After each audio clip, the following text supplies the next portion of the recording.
Muitos cristãos nos dias de hoje têm feito o seguinte questionamento: será que se o Estado fosse cristão, teríamos uma sociedade estável? E esse questionamento faz muito sentido, pois se vivemos pela fé e a nossa base é a Bíblia, por que não aplicar os mesmos princípios à sociedade toda? Imagine só, leis com base na ética e moral bíblica, que coisa maravilhosa! Hoje, eu quero te mostrar que isso é uma ilusão e como essa ideia pode levar à ruína à pregação do verdadeiro evangelho.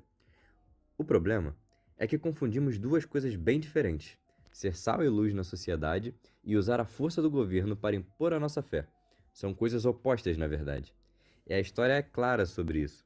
Toda vez que a igreja pegou a espada do Estado para obrigar as pessoas a viverem como cristãos, o resultado nunca foi uma sociedade mais santa.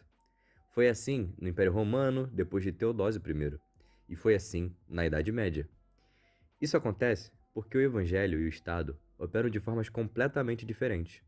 O Evangelho transforma o coração pela graça. O Estado, na melhor das hipóteses, só consegue controlar o comportamento pelo medo. E controlar o comportamento pelo medo, pela força, não é a mesma coisa que mudar o coração pela fé. Por isso, precisamos entender o que a Bíblia realmente diz sobre os limites do poder civil e sobre o verdadeiro caráter do reino de Jesus Cristo. Em João, no capítulo 18, versículo 36, Jesus diz: O meu reino não é deste mundo. Se fosse, os meus servos lutariam para impedir que os judeus me prendessem. Mas agora, o meu reino não é daqui. Aqui, no momento mais crítico de sua vida, Jesus deixa claro que seu reino não tem nenhuma pretensão política. E isso não é uma declaração isolada. É a confirmação de um padrão que ele já tinha demonstrado ao longo do seu ministério. Por exemplo, depois de multiplicar os pães, o povo teve uma reação natural. João 6, 14 e 15. Sem dúvida, este é o profeta que devia vir ao mundo.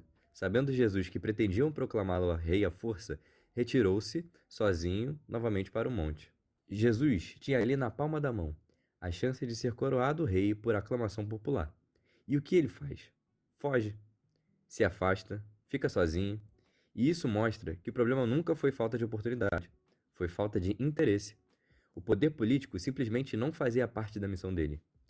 Mas alguém pode perguntar: espera, ele não veio para reinar? Isso não fazia parte do plano da salvação? E é aqui que outro episódio nos ajuda a entender que tipo de reinado Jesus veio exercer.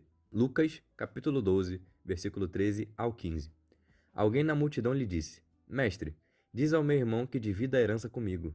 Jesus respondeu: Homem, quem me designou juiz ou árbitro entre vocês? Então ele lhes disse: Cuidado, protejam-se contra todo tipo de ganância, porque a vida de um homem não consiste na quantidade de seus bens. Repare bem, Jesus tinha toda a autoridade para atuar como juiz naquela disputa, e ele mesmo pergunta, quase de forma retórica: Quem me designou para isso? Ele recusa o papel de árbitro legal. Mas não fica em silêncio. Ele desloca o assunto.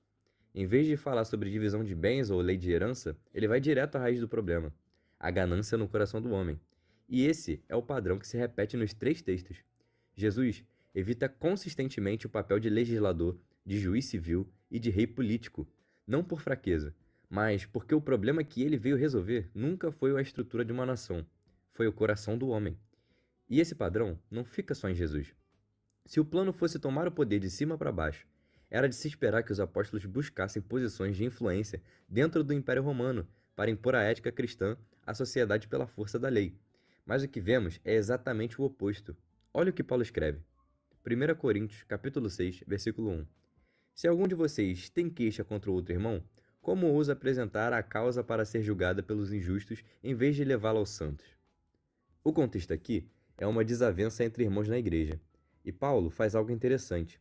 Em vez de recomendar que eles busquem um juiz do Estado para resolver o seu conflito, ele diz que a sabedoria que vem de Cristo, exercida dentro da própria comunidade de fé, já é suficiente para julgar esse tipo de questão. E Paulo faz algo interessante. Em vez de recomendar que eles busquem um juiz do Estado para resolver o conflito, ele diz que a sabedoria que vem de Cristo, exercida dentro da própria comunidade de fé, já é suficiente para julgar esse tipo de situação.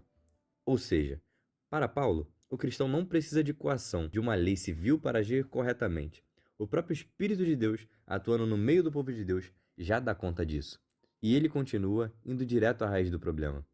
1 Coríntios, capítulo 6, versículo 8 a 9 e versículo 11. Em vez disso, Vocês mesmos causam injustiças e prejuízos, e isso contra irmãos. Vocês não sabem que os injustos não herdarão o reino de Deus?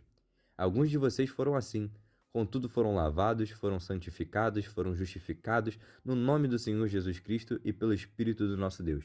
E reparem no caminho que Paulo percorre. Ele não propõe uma lei melhor, nem um tribunal mais justo. Ele fala em lavar, santificar e justificar. A solução dele é transformação interior, não legislação externa. Mais uma vez, o problema não é uma estrutura da sociedade romana, é o coração do homem, que só é mudado pelo Evangelho. Agora, um último texto antes de passarmos para o próximo bloco. Romanos, capítulo 13, versículo 1 e 4. Todos devem sujeitar-se às autoridades governamentais, pois não há autoridade que não venha de Deus. As autoridades que existem foram estabelecidas por ele, mas se você praticar o mal, tenha medo, pois a autoridade não porta a espada sem motivo. É serva de Deus, agente da justiça para punir quem pratica o mal.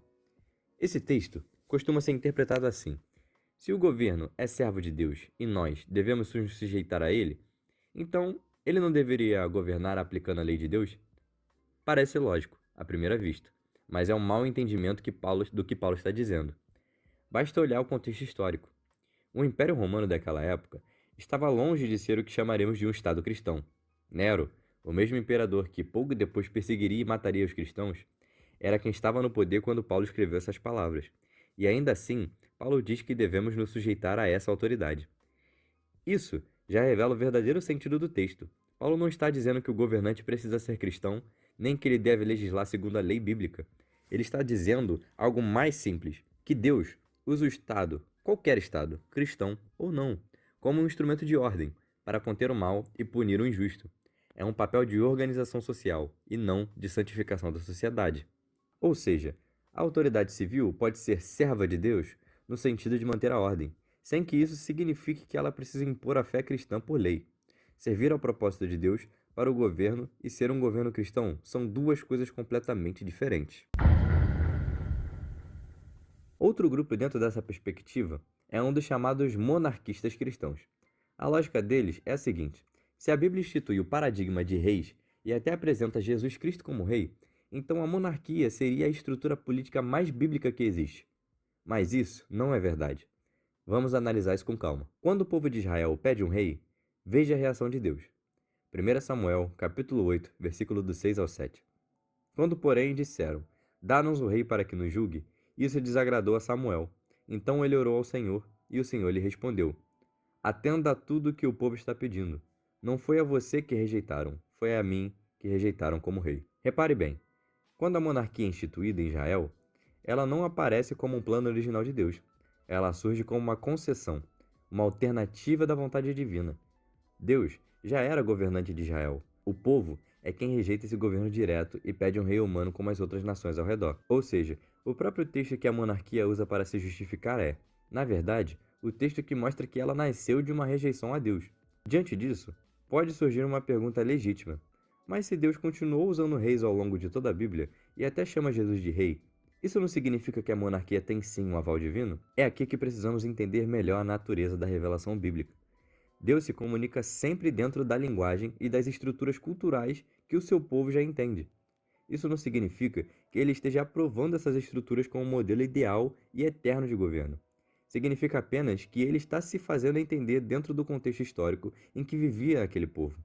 Se a sociedade da época pensava em termos de reis e reinos, é natural que Deus use essa linguagem para revelar verdades sobre a autoridade, soberania e reino, sem que isso implique que a monarquia, como sistema político, seja normativa para sempre. Esse princípio é conhecido na teologia como acomodação divina, defendida por João Calvino nas Institutas da Religião Cristã, livro 1, capítulo 13, seção 1. Para quem, por menos inteligência que tenha, não entende que Deus, assim como as amas costumam fazer com as crianças, de certo modo balbucia ao falar conosco, portanto, tais formas de falar não expressam tão claramente que Deus é em si mesmo, mas acomodam o conhecimento dele à nossa pequena capacidade. Por isso, o fato de a Bíblia usar a figura do rei para falar de Jesus não é uma aprovação da monarquia como sistema de governo. É Deus comunicando verdades eternas, soberania, autoridade, reino, através de categoria que o povo daquela época já conhecia. Aqui pode surgir uma objeção. Mas se Deus rejeitou o pedido por um rei em 1 Samuel, por que ele mesmo já havia previsto essas possibilidades antes em Deuteronômio? E de fato, o texto diz, Deuteronômio capítulo 17, versículo 14: Quando entrarem na terra que o Senhor, seu Deus, dá a vocês, tomarem posse dela e nela tiverem se estabelecido, caso digam, queremos um rei que nos governe, como tem todas as nações vizinhas. É verdade que Deus antecipa esse pedido, mas o ponto central está no que vem logo depois desse versículo. O tipo de rei que a lei descreve ali não tem nada a ver com o modelo de monarquia que buscamos aumentar poder, acumular riquezas ou dominar por meio de tratados políticos. O texto descreve, na verdade, a instituição de uma espécie de rei submisso. Alguém cujo papel principal é se submeter à lei de Deus com tanta fidelidade que se torna um exemplo para as nações ao redor. E não para por aí. Veja como esse sistema funcionava na prática. Os reis de Israel eram constantemente confrontados e julgados por profetas, homens que, em termos de posição social, estavam muito abaixo deles. Isso mostra algo essencial sobre o tipo de governo que Deus institui. Quem está no topo da autoridade não está automaticamente certo. Pelo contrário, ele pode e deve ser corrigido por alguém em posição inferior. É uma estrutura de poder que se submete à prestação de contas, não uma estrutura que se protege do julgamento. Esse princípio, autoridade como serviço e submissão, não como domínio, é exatamente o que Jesus vem confirmar séculos depois. Marcos, capítulo 10, versículo 42 ao 45. Jesus os chamou e disse: Vocês sabem que aqueles que são considerados governantes das nações as dominam, e as pessoas importantes exercem autoridade sobre elas. Não será assim entre vocês. Ao contrário, quem quiser tornar-se importante entre vocês deverá ser servo, e quem quiser ser o primeiro deverá ser servo de todos. Pois nem mesmo o Filho do Homem veio para ser servido, mas para servir e dar a sua vida em resgate de muitos. Esse texto deixa claro o tipo de governo que Cristo sempre desejou. Desde antes mesmo de Israel pedir um rei, não é um governo que domina por cima, mas um que serve por baixo. Não é uma estrutura de poder que se impõe, mas uma que se entrega. E é exatamente esse contraste entre dominar e servir que separa o reino de Jesus de qualquer projeto de Estado cristão baseado em poder político. Nós já vimos que Jesus rejeitou o poder político de coerção e que a monarquia de Israel foi, na melhor das hipóteses, uma acomodação provisória, nunca o ideal de Deus. Mas e na prática? O que realmente acontece quando um país consegue se tornar um Estado cristão? Para responder isso, vamos sair da teoria e olhar para um caso real. O filósofo cristão Søren Kierkegaard, no século XIX, ele vivia na Dinamarca, um país onde a igreja e o Estado eram literalmente a mesma coisa. Lá, ao nascer, você ganhava uma certidão de nascimento e, junto com ela, um batismo automático. Todo mundo era cristão por decreto do governo, e não por escolha, não por fé, mas por lei. E aqui já vale parar e pensar. Se uma pessoa nasce cristã simplesmente por nascer em um certo país, o que sobra do cristianismo? Sobra só a moralidade, sobra só o bom comportamento civil. E um Jesus reduzido a mestre de ética não é o Jesus do Evangelho. É, na verdade, uma ideia bem parecida com o liberalismo teológico, que esvazia Cristo na sua divindade e da exigência de fé pessoal, e o transforma apenas num exemplo moral a ser seguido. Curiosamente, é exatamente isso que a cristandade produz na prática.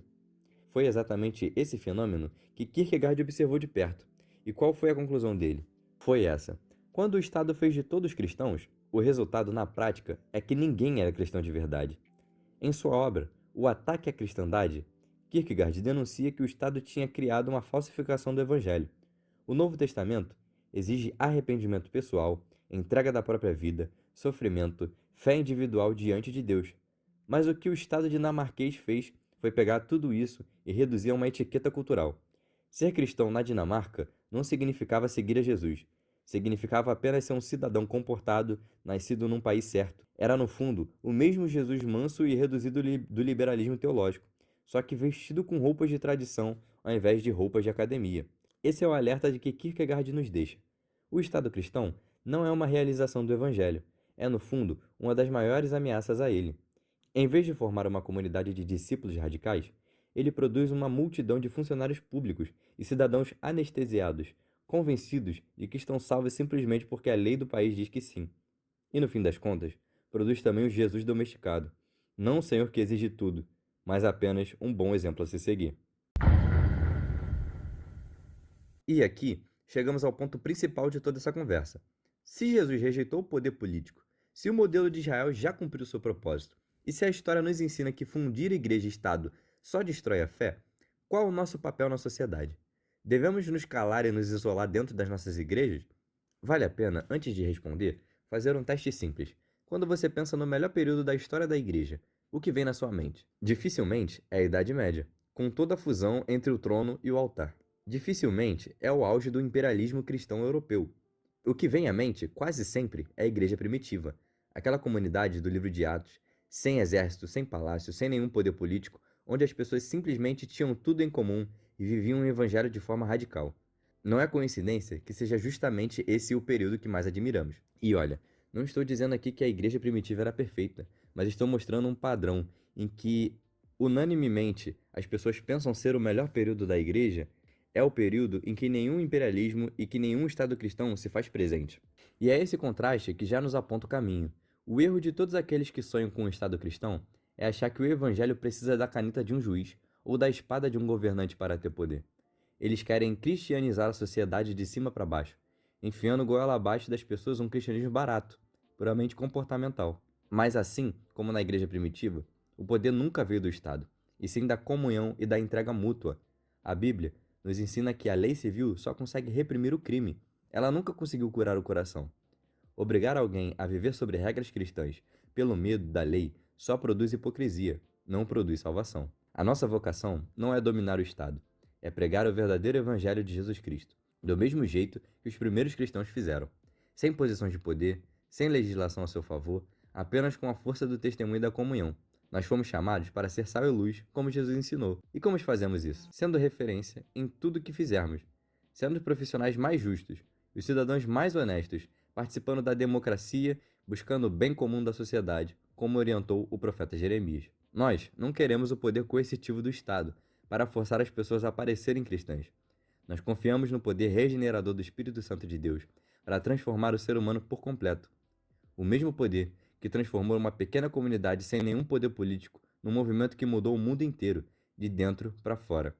O reino de Deus não avança por leis e decretos, mas por corações que, ao ouvirem a mensagem da cruz, se rendem voluntariamente ao amor do verdadeiro e único Rei.